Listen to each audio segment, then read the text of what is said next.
Matt, we're here. The people have been clamoring for this. The NSDFL show. We're here for the championship preview. We got Jim, we got Graham. All right, so this is not going to be a one-off show either. We're going to do a few shows in the off-season, hopefully, if this goes well. I hope everybody enjoys this one. We got a really good show planned. Not only are we going to do the championship preview, we've got awards to hand out for the season. It's going to be we got some good ones, we got some bad ones, so we'll see how it goes. But before we get into football talk, very, very important, Christmas cards. Christmas cards, like the ones you send out or what? All right, so I walk into the office today, and there's this lady. She comes in. It's dress down week at work, right? Yeah. So everybody's in jeans, jeans and whatever, like a sweater. Yeah. She's wearing a Santa hat. And I see her, I get to my desk. I get in early, 7 o'clock, and she was already there. She's just, like, milling around people's desks. I'm like, what is this lady doing? I don't understand. Like, is she looking for pens or staplers or something? Like, how old are we talking here? We are middle-aged, so probably, I'd say roughly 50. Okay. I'm like, what is going on? Like, number one, why are you there that early? Like, usually I'm there by myself till like 7:30 or so. Like, why are you there this early? So she's walking around, stopping at each person's desk. Finally, I notice she's handing out Christmas cards. And so eventually she gets to my desk, and I'm like, I was so, like, dumbfounded. I didn't know. I couldn't even muster a thank you. I was just like, okay. And I don't even – who are the people that do this? I don't know. Who has – it's a handwritten Christmas card addressed to me. I'm assuming this. Were there pictures of kids? Were there pictures of kids or dogs or cats? It was – imagine if you went to CVS and, like, just picked out a box of Christmas cards. You know the ones with there's like a snow scene on the front or something like that. Yes. It was that. She took the time to go into each card and write. So at the top of mine it said Chris. And then the card, season's greetings, right? And then at the bottom, Merry Christmas from Kim. Wow. Now, what if you don't celebrate Christmas? This is what okay. Like, I know the PC police are out there and stuff. You can't do this anymore. I mean, you can't send out Christmas cards. Are you kidding me? No, like, absolutely not. We're a multi-billion-dollar corporation with thousands upon thousands of employees. What if this got word to one of the other offices that she didn't send Christmas cards to them? Right. Now you've got a problem. Now we got a big problem. So is this the type of lady that would wear an ugly sweater on pretty much every day leading up till Christmas? Yes. Oh, without question. If it was socially acceptable to wear that in the workplace, she'd be wearing it. It doesn't sound like she cares about what's socially acceptable and what's not. That's for sure. It's a good point. It's a good point. So I was thinking about it, like, the people who hand this out, what is their goal? I mean, does it make them feel good? Because all it's done is made me feel bad. Correct. And most people do feel bad because that means you didn't do one, and they may feel bad about that. And nobody did. Nobody else did one. Nobody else has done one in the last, 3 years at least, maybe 5 years. Has she done this in prior years? No. This is the first year she's done it. First year. So just out of the blue, here's a Christmas card, everybody. And attached a candy cane with it. Nah, I don't. Does she have a crush on somebody in the office? I mean, she's 50 and married and has 3 kids. So, I mean, granted, does she have a crush on somebody in the office? It's possible. I don't think it's me, but it's possible. Possible. So, I mean, I don't know if you deal with this at school or what, but. Yeah, a little bit. We got people just come in, but it's people with families, and they just put a little postcard up there, pictures of the family for everybody. It's not personalized. Nobody's coming around my desk. It's in a common space up on the bulletin board. No one talks about it. Frankly, no one looks at them. It's just there for a couple days. Take it down after the new year. See, I find that acceptable. I think that's acceptable. You got a card. You want to show everybody what your family's doing. All right, I can live with that because I don't have to look at it. Correct. I can just walk by it. I don't have to. Right. It's not shoved in your face. Right. Exactly. She shoved this in my face pretty much literally. I mean, this is a fireable offense. This is a fireable offense, and it should be brought up to the uppity ups right now, immediately. Agreed. I am, I had a long lunch today, so I didn't really have time to draft the email. But needless to say, it was brought up at lunch today. Wow. So, we'll see where it goes, but I'm thinking about making it official and sending the email. Well, people are talking, and that's a start. Yeah, it's a start. I mean, I just hope it never happens again, and if it does happen again, I hope I'm not in the office for it. That's where we go. All right. I mean, that's all right. So, I had to get that off my chest. Listen, maybe we should get into some football stuff. I don't know. Let's do it. I'm ready. It's championship weekend. Championship weekend. All right. So let's start with the awards, right? We gotta do that first. Let's start with the awards. All right. So we got a few awards. We got 5 to hand out today. Okay. Let's start with Coach of the Year. So who you got for Coach of the Year? Coach of the Year, I'm looking at Jeff Bodner of Team J Bod. Okay. Is that even still his team name? I haven't. I know. I'm pulling it up now. It looks like it's JBod 2001. I don't know if he knows that it's 2017 yet. I think he's just showing off that he's a veteran of the Yahoo Fantasy Sports world. He's been around since 2001. I don't think Andy Herka was born yet in 2001. Wow. So I think it just kind of flexes his muscle here. Coach of the Year. I think it's well-deserved here by Jeff. You look at his team, that is a ragtag crew, and he rode those boys to the number 2 seed in the playoffs. Unfortunately, it's not equating to a finals appearance for Jeff, but you look at that team, he loses luck right from the beginning of the season. That was his number 1 overall pick when the league started, and he's able to rebound from something like that with, he was starting Brissett, I think, there for a little bit. Then he makes a great trade, in my opinion. Might have been a little bit of an overpay, but he goes and gets a guy like Wentz, and then Wentz goes down, and that's something that you just don't really recover from.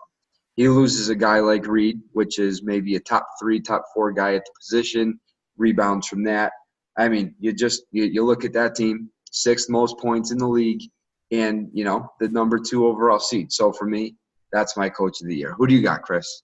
Yeah, I got the same thing, and I think you said it well. Now, I can't remember if this was the trade last year, but I believe that Jeff traded I believe it was Nick Foles last year, when Nick Foles was nobody. I mean, he was like a 3rd stringer. Right. And he traded Nick Foles for Case Keenum, who had started games. Yeah. And turned out to be like Case Keenum. Basically, him and Brissett basically carried Jeff all season. Yeah. Oh yeah. At QB. So I mean, look, it started last year with a minor trade that I don't even know why you would want Nick Foles. Like, yeah, he finally got his chance and was good, but I mean, he was behind Wentz. He had no shot. Right. Yeah. So I had Jeff. I think to me it was a no-brainer. If we're dictating Coach of the Year by who got the most out of their lineup, to me it's Jeff all day. Listen, he's got every week somebody else stepped up, whether it be Devin Funchess coming on, who basically turned into a wide receiver 1. You got Kenny Drake, who has been on fire for the last month or so since they traded Ajayi. And now don't forget, he's done this without Jordan Reed, who was supposed to be a key cog in his lineup. So, exactly. To me, it's a no-brainer. I don't think we need to spend a whole lot of time on it because it's just so obvious that. Who else were you considering? Who else did you consider for Coach of the Year? I was looking at Mike Boglarski of Globex. I think you got to give him a nod, given he made a valiant run at back-to-back titles. I'm looking at a guy like who was the other guy I had him on? I think Jimmy did a nice job with No Home. Yep. Jerome. And then the other guy that I was considering was well, I mean, I think you could talk about Graham, but I mean, his division was just such an abomination that it's like, I mean, he handled his business, but it's hard to give him a ton of credit for steamrolling his division. And we'll talk about him in the finals preview too once we get there. But he's done a nice job. But I mean, he was supposed to win, and he's done that. So, good job by him. But give the credit for the number 1 overall seed. And he had the most second most points scored, 100 behind Boger. So yeah, great season. Not coach of the year though. I mean, he gets knocked kind of like Belichick gets knocked. Like Belichick, every year he's in contention, but he's got like the most talent. So do what you're supposed to do, and Graham did it. He did it. Yeah, exactly. All right, so next we got on the opposite end of the spectrum, worst coach of the year. Worst coach of the year. So, who do you got, Chris? I went first with the best coach. You lead us off with the worst coach. Yeah, I had to take Mike Murray accidents on this one. Just such a disappointing season for him. Now, a lot of people will point to me picking him in the preseason and putting the pox on him, which fair. And we'll hear about that pox a little bit later in the show. Yeah, we certainly will. But yeah, I mean, you have a team here that had Todd Gurley, Mark Ingram, and Jameis Winston, and Carson Wentz for 9-10 weeks of the season before you traded off a couple pieces, and you finish 5-8. I mean, that's really not good. No, definitely not. And you look at his tight end position. You look through his weekly totals there, and it's after Olsen went down, it was 0 after 0 after 0. And maybe you could point to his GM skills here, say he didn't make a trade. Maybe he realized he was going downhill. Yeah. Got rid of Wentz. The fire sale was going on. So he said, maybe I'm not going to add anything at tight end. But you look at just that tight end position, catching 0 after 0. He wrote out Winston a little bit too long during his down weeks. Yeah. Maybe you looked that he was packing it in after a few weeks of realizing he wasn't going to get the job done this year. But again, I look at that roster with Gurley, with Dez Bryant. Who else is on that team there? Like you said, Ajayi, Winston, and that's not a 5-8 roster. That's not. No, I mean, especially when you factor in that he had basically the highest scoring QB, and the highest scoring running back in Mark Ingram for a good, 6 to 8 weeks of the season. I forget when he made the trade exactly, but I mean that's insane. Like I'd kill to have those two guys. Yeah, absolutely. So yeah, that's what I got there. He seems to be making up though for here in the all-important toilet bowl though. Oh yeah, he's already won the toilet bowl. He'll get his first round. He'll get a first round pick, and I mean that's going to be nearly insurmountable. Right, and it certainly will offset his worst coach of the year award here if he takes home that toilet bowl. I think he'll take that. Agreed. All right, so next we've got GM of the year. Now, a little different than coach of the year. This is the guy who made the best front office moves throughout the year. So whereas coach of the year is who's maximizing their roster as it stands, GM of the year, who built the best roster, who made the moves they needed to, everything that encompasses a GM. So I'll let you go first on this one. So this might raise some eyebrows here and think that we're in a little vacuum here of patting each other on the back here, but I'm going to give you the nod here for GM of the year, Chris Policita of San Diego Scooby-Doos. Wow, because I was actually considering myself a worst GM of the year, so we're on opposite ends of the spectrum here. Well, let me explain myself. I think it takes balls, if you will, to have a roster with the QB, probably QB1 in Russ Wilson, Steph Diggs, Mike Evans, though he was atrocious this year. Who else? Amari Cooper, not good this year. Sammy Watkins, not good this year.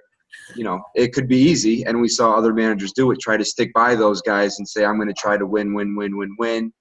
And I thought it was admirable of Chris Policita to say, not in the cards this year. And he made a really, really important trade where he gave up Devonta Freeman And he ended up reacquiring his 2018 pick, which turned into the second overall. Now, I don't know if he acquired his other 2 top 5 picks this year. Could you give us some insight with that, Chris? Did you get that pick 3 and pick 5 this year? Yeah, so I had a trade with Aaron in the offseason for the pick that turned out to be Kareem Hunt. So we'll call that probably a loss. But what that did was let me get the best pick out of Aaron's and Ruby, right? And Ruby's pick. Yeah, so it turned out to be pick 2 overall. So, and mine was 3. I mean, that's flip flop right. Okay. any way you want. But so that it turned out, 2 good picks. I mean, Kareem Hunt, I'd probably like to have on my roster right now, but it is what it is. It's not a terrible return for him. Well, he tailed off towards the end of the year. I think if you're looking at redrafting this 2018 class, 2017 class, I think he, if you had done it after week 3, he's the number 1 pick. You do it now, he slides probably to 6, 7.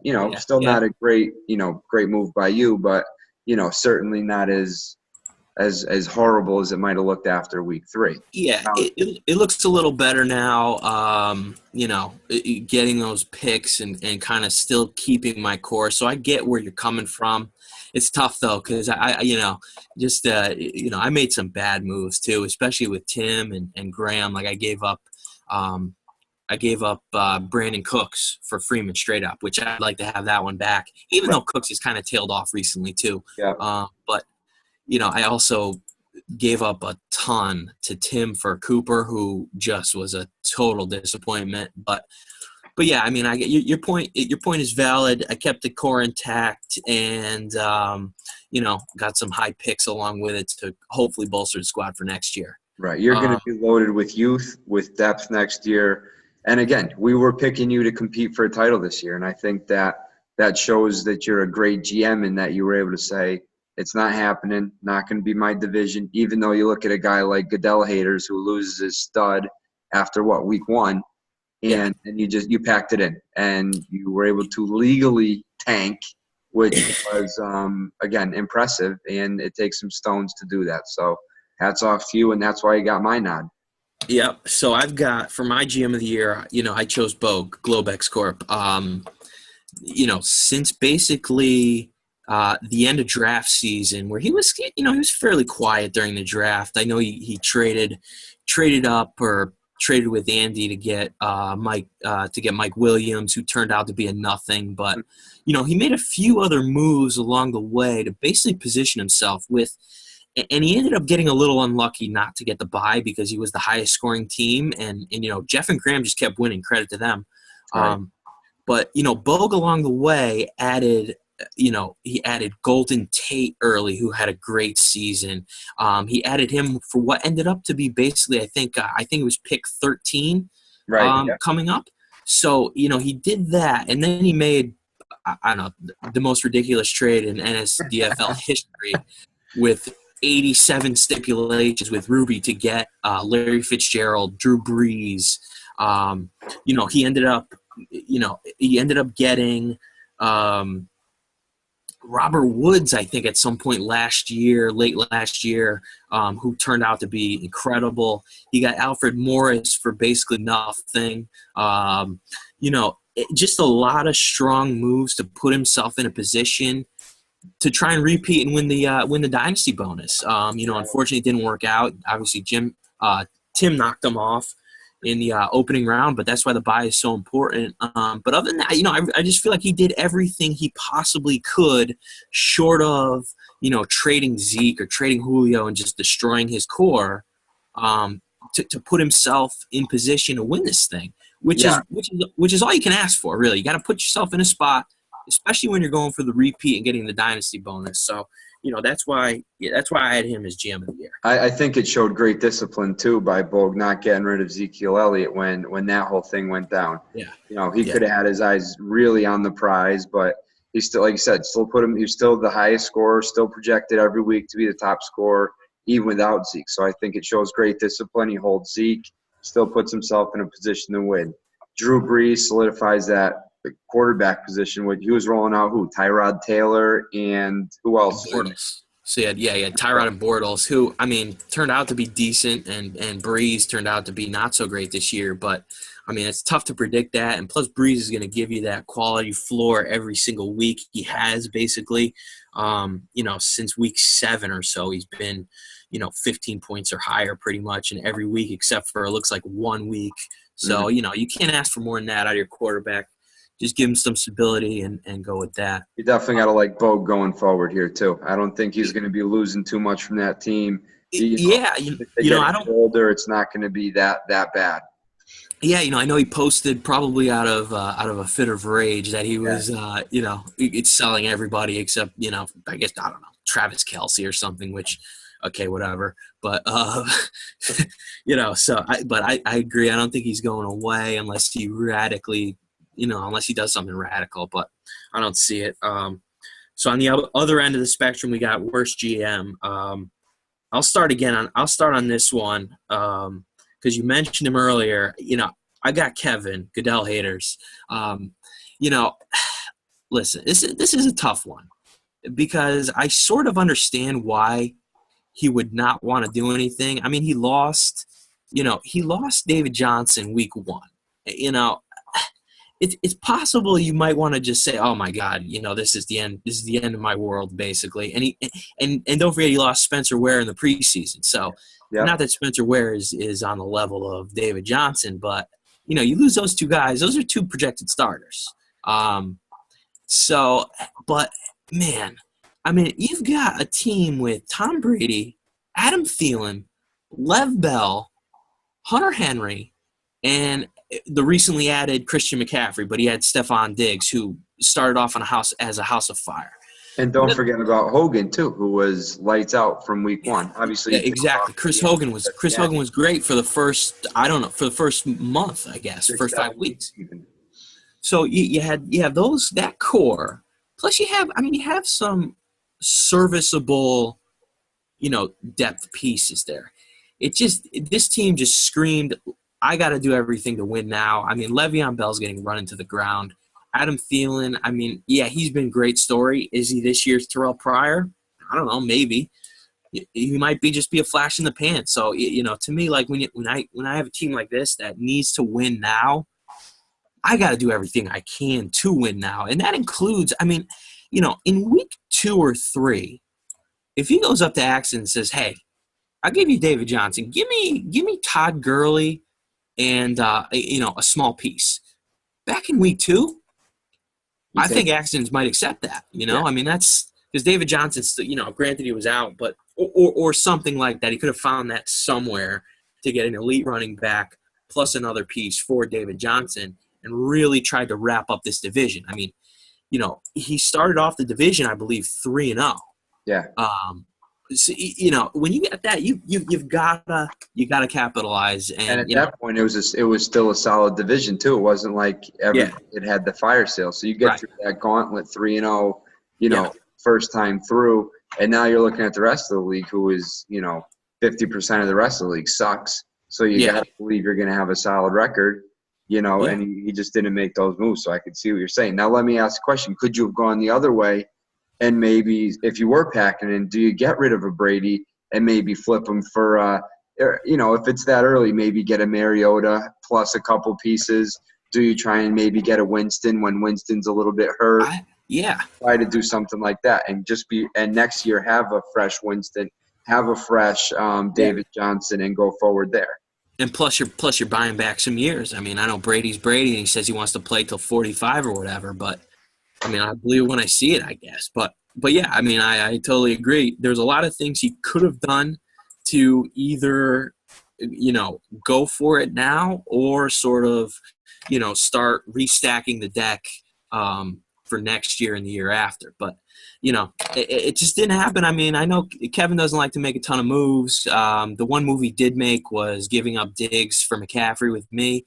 I think it's a deal we're both going to end up liking, and that's fine. But, I just would have liked to seen a little more out of him, and, so I had to give him that. I had to give him the worst GM of the year. Hopefully he ended up as 7th out of 16 here, which is the worst spot you want to be in. It's the lowest possible draft pick without making playoffs. So that's where you don't want to be. Yeah, exactly. All right, so who you got? My worst GM here, and I know you're familiar with this guy here, is Aaron Craig of Bayside Football. Oh, I don't even know if I can comment on this. Well, you know what? Then I'll make all the comments we need to here. He starts off 4-1 in the world, what was supposed to be the worst division ever. It turned out to be a formidable one here. And he ends the game on an 8-game skid. Now, that is close to uncharted territories there. We've had some long losing streaks, but not by a 4-1 team, a team that was competent, one that was capable of winning. It's certainly a team that wanted to win. That, a very important distinction. There are teams that don't want to win who go on long losing streaks. I think Aaron, coming into the season, wasn't planning on being much of a contender. You look at Kareem Hunt blowing up for him early, kind of, part of the reason he started to suck towards the end was Hunt sucked. He had the number 1 overall pick, takes Leonard Fournette, no brainer there. And he's lights out right from the start. And then, he's got a bunch of unknowns. He's got Zay Jones, Doxson, who knew if he was going to come back. Decker, a lot of people were high on him. He turned out not to pan out so much. Yep. Frank Gore, Mr. Automatic 8 points every week. So I don't know if Aaron was expecting to win. Then all of a sudden he's 4-1 after week 5, and he makes the blunder of all blunders. Yeah. He goes and gets the aforementioned pox from San Diego Scooby-Doo. Should we list off all the players he got? Go ahead. You'll know better than I do. So he got Devontae Freeman. Okay, not bad, but Devontae Freeman missed like 3 or 4 games. Yep.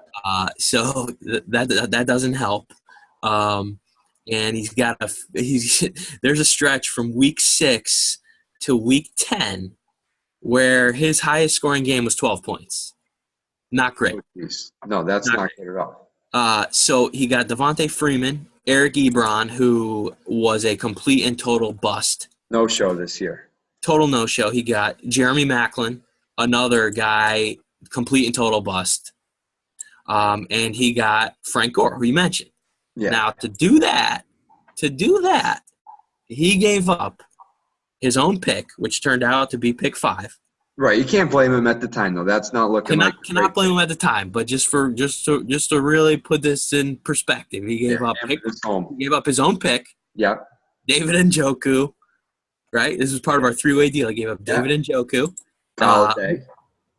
Kenny Galladay, right? And then was there anybody else? I think I got somebody else from him too. No, I gave you the. Oh, you gave me Shaheen. That's right. Shaheen, yep. Yeah, so just did not work out for him. No, I think if his pick ends up, in the early to late mid-teens there, maybe it's a good deal for him and it works out if he makes the playoffs. But that's a lot of hope in there with that team. I think he got a little overzealous too early, thinking that he was a true contender. Which even with the addition of Freeman, I don't think that even puts him in the conversation with Graham at the time, Jimmy at the time. Goodell haters at the time, certainly not Bogue at the time. Yeah. Even I think Jeff and even Tim were better than him if we're being realistic here right from the jump. Do we even want to talk about that he gave up a 2nd and a 3rd for a gentleman who was a healthy scratch the entire year? One Mr. Darren McFadden. Oh gosh.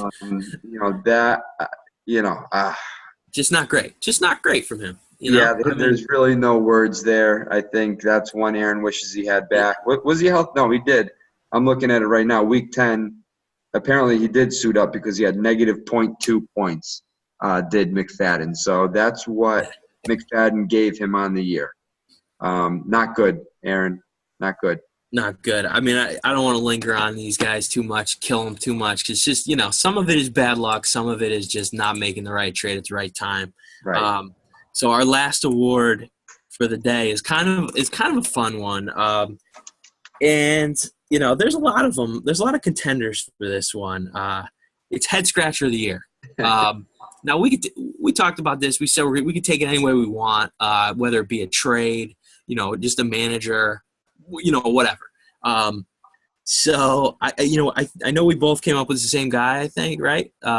No, I ended up going a different way. Okay, all right. So my head scratcher, I could probably list him every year. No offense, I like him. He's a good kid. Talk to him often. It's City of Champions, Ruby. I know the worst part is, like, I know he has a plan in his head, like, of what he wants to do. Correct.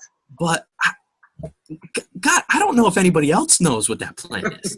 I mean, there's nothing wrong with that. It's just, I mean, that's why the award's here. It's a head scratcher, he starts off the year with vets all over the place trying to win, but I mean, they're vets who they weren't like elite. I mean, they're not elite vets. Like, I mean, Larry Fitz, very good, Jordy, very good, but I mean, these guys can kill you, and Drew Brees wasn't, he wasn't sharp out of the gate, man.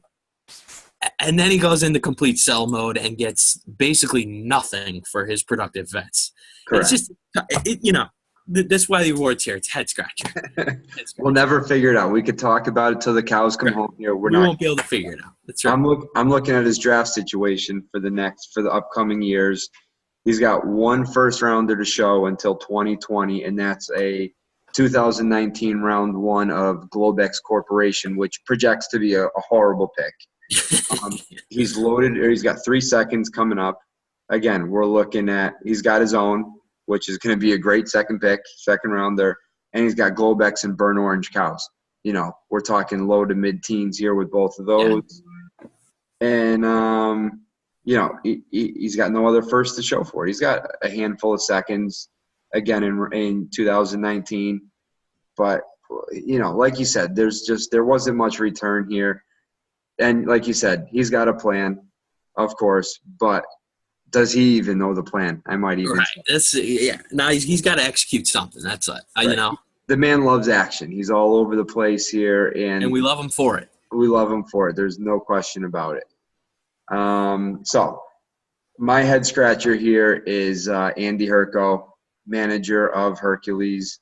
You hate to hammer a guy, comes in, it's his first year in the league. He's got a really tough task here, taking over an MOB team that was never really good, never really made any moves, and really the big thing, it had no real direction.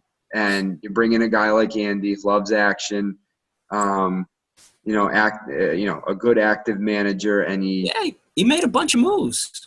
Yeah, he needed to establish an identity, I think, right from the start, and he didn't do that. I had many, many conversations with him. He had ample time to look at rosters, see who was going to be a player, who was not going to be a player in the league. And in my opinion, it would have been best to blow it up and start over. But he came in with the mindset, got to win right now, got to kind of show the league I'm here, and I think that backfired. I look at his roster here. He opened the year with Lamar Miller. That's a guy that you could have sold for even money. You weren't going to take a major hit on him, I don't think, coming into this year. Maybe you get a first for him. Probably could have gotten a first. But he holds them. Let's see. Who else was I looking at there? Kobe Fleener. You weren't going to get a ton from him, but, you could have sold him for something in this tight end, C.J. Anderson, after the first 2-3 weeks, was hot. Yeah. He could have turned him into a first. Correct. And then I look at Terrence West, who was going to be, tab the starter. People had, either like him or don't like him about what he's going to do, but maybe you sell him for a mid to late second. I don't know. Yeah, certainly. But for me, he had the pieces there to build around. You got Derrick Henry there. You got Devontae Adams. Now, he ends up selling those two guys to get his own pick back. That turned into 1.6. Yep. I don't think that's a great return. He picked up Jimmy Garoppolo, who it might look like a monster for him, but again, we're talking about the quarterback position, dime a dozen here. Right. And he's also got Mariota. If you got two great starting quarterbacks, you really only got one, since you can only start one. Yep. That's a profound statement right there. Feel free to do that. We'll put that in the archives. Yes. And you just think, what's the direction of this team now going forward? And Yeah, I mean, he's definitely got some work to do. Yeah, I mean, I agree. Totally agree with the pick. I think it's fine. He's got some stuff to do, and that's fine. I mean, he'll get there. yeah. Now that he's kind of chosen what he's going to do, he'll get there, I think. All right, so what do we got next? We got the championship preview, I think. That closes our awards portion of the show. Yeah. So congrats to the winners, and not so much congrats to the winners, I guess, if you will, of the not so illustrious awards. But this is why we're all here right now. The championship weekend, week 16 here. Talk to me. Who do we got involved, Chris? Yeah, so we got No Home Jerome, Jimmy Boy, and we've got Burnt Orange Cows, Graham. Listen, this matchup could have had a little more star power. Antonio Brown's out for Jim. That's a huge loss. I can't state that enough. I mean, just gigantic. Right. Luckily he was able to get by Jeff last week without Antonio Brown. But we're talking about a different animal this week in Burnt Orange Cows. Right. Now, Graham is also missing. He's missing Aaron Rodgers, who he was kind of banking on to come back. So he's not without his losses. But we'll get into the positional previews in a second here. But it's a matchup that could have had a little more gusto to it. But listen, it's a 16-week season. It's grueling. You got to have the depth. So we'll see what these guys do. We're looking at projections of 122 for Burnt Orange Cows and 113 for No Home Jerome. That's a little light, if you ask me. Yeah. Yahoo projections aren't everything, but I believe last year's championship matchup was in the 130s, and it was two great teams, myself and Globex. If I can give myself a little plug there. Easy. But 122 to 113, that's tight. I mean, that's a tight matchup, as far as projections go. That's nine points. I mean, that's tight in terms of fantasy football. We can talk about it all day long here, but not to belabor the point. But if you take out Jimmy's lowest projection here of Marshawn Lynch at 10.85 and throw in Antonio Brown, who is probably going to be projected to be, in the 20 to 22 range, we're looking at Jimmy as the favorite. Yep. So, like you said, big losses here. And again, you throw Rodgers in there, probably adds 4 or 5 to Burnt Orange Cows, and we're looking at 125, 122 projection maybe. So one thing I want to mention before we get into, we'll break this down position by position. These two teams are easily two of the top 5 teams going into next year with a great chance of repeating and winning the dynasty bonus. These two teams aren't going anywhere. Just everyone should be rooting against them next year. Like, they're going to be there. So, we'll see how it goes in the future, whoever wins. But, these are two strong rosters even going into next year. Not to hit the rewind button here, but in the head-scratching department is Ruby giving up Breeze and Fitzgerald to Globex, who's looking to repeat as champion. Yes. Got to get a ransom for that. And as you mentioned, he did not. Yeah. So like you said, we got to be rooting against both whoever the winner is next year. Yeah. In the semis this past week, we were all rooting for J-Bod and for the Rotherizers to pull the upsets because, let's face it, we've talked about that ragtag crew on both teams. Yeah. They're not repeating next year. No, it would have been a Herculean task for either of them to come in and repeat next year without, significant additions, which would have been tough for them. But we didn't even mention the biggest hammer possibly for Jimmy, who he's been without the entire year, really. Yeah. Not the entire year, but is Odell Beckham. Right. You look at this championship team that's going to add a top 3, top 4 dynasty, player, next year. It's just going to be added to his roster. So, I think either one of these teams that wins is going to be a real tough out next year, and that's going to. Question. As a fellow manager, I don't want to see that. I'd like that dynasty bonus to stay intact for when I make my run in a couple years. Absolutely. All right, so let's get into the positions here. So, We'll kind of just go through them quick. I don't think, we're nothing earth-shattering here. QB, we got Cam Newton versus Jared Goff. Now, from my perspective, two tremendous matchups. Goff is against Tennessee. Newton's against Tampa. I give Newton the slight edge just for rushing, but I could see that being basically close to a push. Yeah. You see it the same way, pretty much? I honestly like the Tampa Bay matchup a little bit better, although they've been a little bit better in recent weeks. But I think against the past, Tampa Bay has been atrocious this year. Newton seems to have found his groove now without Kelvin Benjamin there, spreading the ball around. Olsen is back, who had a monster week last week. I think Newton puts up a monster week this week, and Jimmy needs that. And I think it happens for him. Yeah. Goff, I'm still not a believer, although I guess I should probably start believing that he's legit. But I just don't see it, so I'm going to say I got Jimmy here by a decent amount. Okay. So next we've got Landry versus Alshon. Alshon is up against Oakland, a sieve of a defense, but he's got Foles, who asserted himself well last week, so maybe that's not even a downgrade. It is, but, not enough to kill him. And then you got Landry against Kansas City, who he should just torch. But never has this. He's got, he'll get you 12 to 18 points, almost like clockwork. Whereas Alshon has a spike week possibility. For my money, though, I'm going to go Landry here. He's just too safe. He's just too safe. Alshon's too volatile. I just got to give the edge to Graham with Landry. Yeah, I'm with you there, and maybe for a little bit different reason is you got Alshon playing the Monday night game with the Eagles threatening to possibly sit their stars if they lock up home field. And Jimmy may not – I don't know all the details that go into Philly locking up home field here, but, Jimmy might be looking after the 4 o'clock games and Alshon Jeffrey's scheduled to sit Monday night, and Jimmy might be without a guy that plays the position unless he can scour the waiver wire for one of the backups. Maybe I don't even know. Mac Hollins is on a roster. Maybe grab a Torrey Smith if he's out there. I haven't looked at the waiver wire in some time, but Jimmy might find himself in quite a pickle. So for that and the reasons you gave, give me Landry.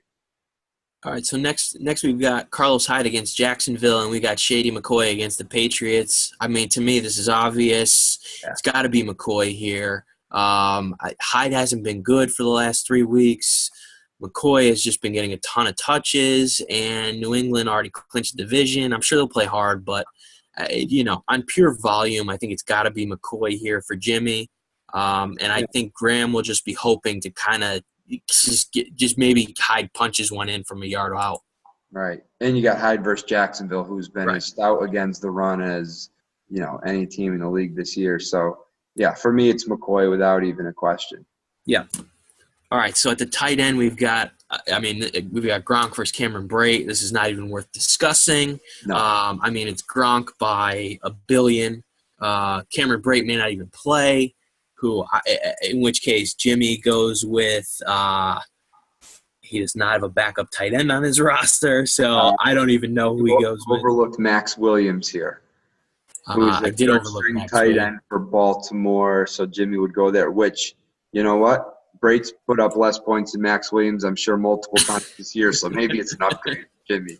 A blessing in disguise. What do you think about the Bills really focusing on Gronk after the him laying the wood on that, I forget his name. Honestly, I don't think it matters. Gronk is unstoppable. They could triple team him. I'm sure he'd come up with 6 catches for 80 yards and a touchdown. So, yeah, it's just a no-brainer here.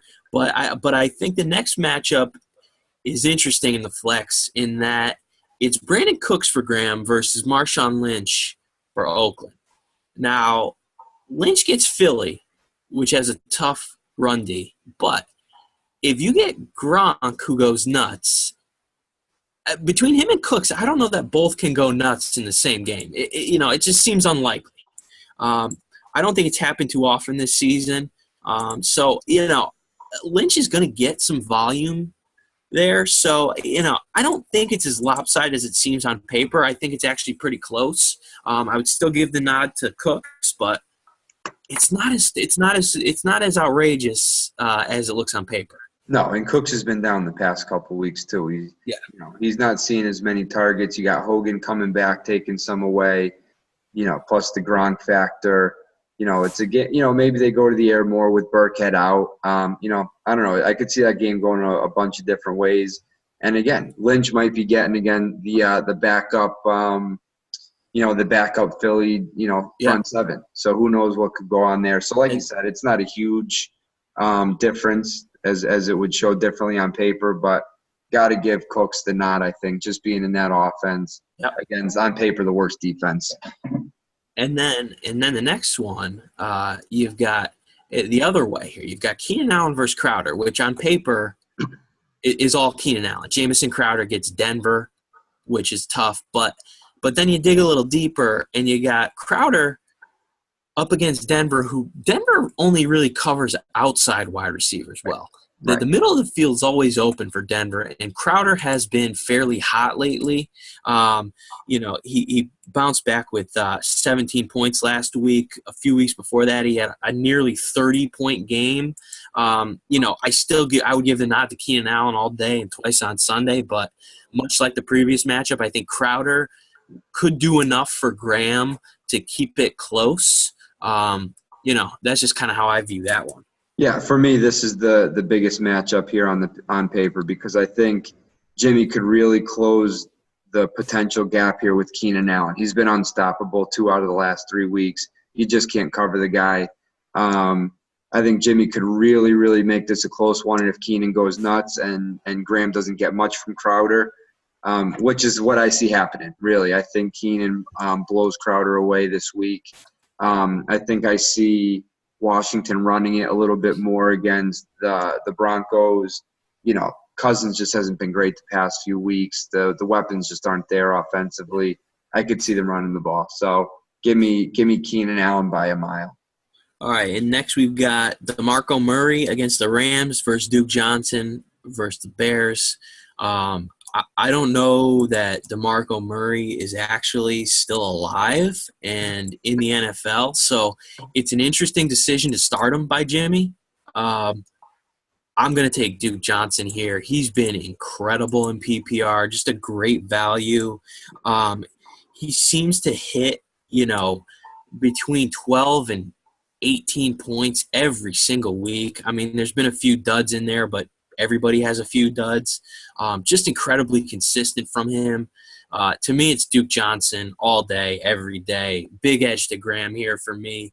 One of the biggest edges, I think, in the matchup for Graham outside of tight end is this one. But I'm an unabashed Duke Johnson fan, so maybe I'm a little biased here. No, I'm with you here. Just DeMarco's been non-existent, like you said, past forever this year. I mean, yeah. I don't think the Titans know what's going on there, so we as fantasy owners certainly don't have a clue. I think DeMarco Murray has the potential just to get a couple touchdowns, just because why not? I mean, who else are they going to give it to? Obviously Henry, but they just give it to whoever, so why not Murray? And I think Jimmy's got to play the ceiling play here. Murray could score 8 points. Murray could score 28 points, and I think he's got to obviously hope for the 28 here. And it could happen. But, again, I don't see it happening. Give me Duke. Yeah, and okay, so our last one here it could be a huge swing matchup. Joe Mixon is questionable for Jimmy, but it looks like he practiced in full today, so he's likely to go. And he gets a great matchup against Detroit. And then Graham is playing Delaney Walker. In a fairly tough matchup against the Rams. I know Mixon has been hot and cold all season, as have the Bengals, and the Bengals look like they have quit. But I mean, we're 3 weeks out from Joe Mixon posting 23 attempts for 114 yards and a touchdown to go with a couple catches. That's a 25-point game. I mean, he was outstanding a few weeks back. If he can do something like that, man, Jimmy's going to have he's going to be tough to beat if he pulls something out of that, if Mixon pulls something like that out of his hat. Delaney Walker, steady, I mean, I'm looking at his last few weeks, 12, 12, 15, 16, 17, 9, 12. I mean, you know what you're getting from Delaney Walker. The projection is for 12.97, which I think, spot on. So, it basically comes down to, is Joe Mixon going to hit his ceiling or is he going to hit his floor? I mean, man, I don't know how to call this one, so I guess I'll just, play it safe and give it to Walker. But, you could talk me into Mixon too. Well, I think I'm not going to. I think both managers here did what they need to do. Jimmy, again, playing the ceiling guy, hoping that he hits that ceiling that he showed a few weeks ago, where Graham going with steady Eddie here, going to get his 12, 13 points. And I think that 12 to 13 gets him the win that he needs. I think Mixon hits above his projection of 10 and a half here. But I don't think it's enough. I don't think if he does outscore Walker, it's not by 8 to 10. I think it's maybe by 2 to 3, 3 to 4. So again, in this matchup, I'm going to go Mixon here. But overall, if I'm looking at the up and down score, I'm going burnt orange Cows by 16 overall. Yeah, I'm right there with you. I'm not going to make a formal pick because my picks are notorious for just totally bombing people. I'm not going to do it. So we'll go with your pick. I don't hate it. I don't love it. We'll leave it at that. That's fair. So that's the championship preview. Let's do some final thoughts quick. Why don't you go ahead? Yeah, I was just thinking, looking forward to what we got coming up, and I think this is going to be a really, really big draft. I think here in year 3 of NSDFL, we found it to be quite polarizing. We had, 4 elite teams, 2 or 3 guys hanging on, and then the rest of the league just flat out blew. And you've got, a few of those teams that sucked with several first-rounders this year in a draft that is very top-heavy, loaded with running backs, and then not a ton after that. So I think this is going to be a really, really interesting, probably our most impactful offseason coming up, and that I think it's going to separate us even more. If you have a good draft, not to state the obvious here, but if you have a good draft, it might add 2 or 3 teams to that, hanging on borderline elite. Then if you have a bad draft or if you sold all your picks, you might be, that achievement gap is going to be, quite large. And I think we're looking at a few teams. I'm not going to mention them, but they were already mentioned tonight in the head scratchers and the not so great GMs here who might be looking at that, the short end of that achievement gap that I was talking about. So, I'm looking forward to the draft, any moves that happen right after, after the Super Bowl is done. But again, I've been useless all year, so obviously I've been looking forward to this offseason since, last offseason. So yeah, I mean, I have too, certainly since, for the last 3 months. So I'm with you there. I do agree. I think it's going to be pretty pivotal for a lot of teams. Some of the middling teams need to decide if they want to jump up and be contenders or if they want to tear it down. And, and that could swing a lot of matchups, so spot on there. So what I wanted to talk about before we end this, I just wanted to kind of give everyone an idea of what we want to do. We're going to try and do this every few weeks, I think, or maybe once a month, every 3-4 weeks, something like that, and during the off season. And we're hoping to bring on guests. So I hope we have some volunteers who want to come on and sort of just discuss their division, what went right, what went wrong, all that kind of stuff. But that's kind of what we were thinking. I hope, please, if you hated this, don't tell me you hated this because I can't take it. I'm very sensitive. But so I hope everyone likes this. We'll try and make it a semi-regular thing and, get everybody involved. I think it's pretty fun. So, I hope everybody enjoys the finals, enjoys the off season, and we'll talk to you soon.